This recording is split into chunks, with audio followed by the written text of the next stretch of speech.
If you are a DoorDash driver and you just got your DasherDirect card, here's how to set it up quickly. Step 1. Download the DasherDirect app.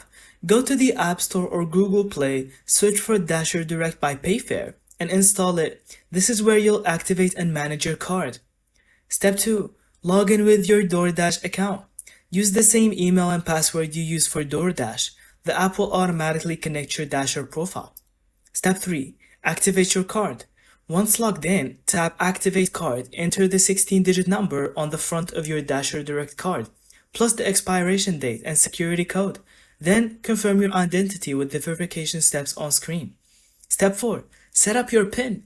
You'll be prompted to create a 4-digit PIN for ATM withdrawals and purchases.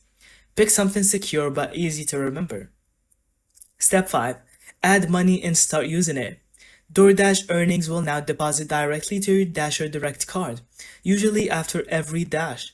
You can also use the app to check your balance, transfer funds to another bank, or find fee-free ATMs near you. And that's it. Your DasherDirect card is now ready to use. No waiting for weekly payouts, just instant access to your earnings.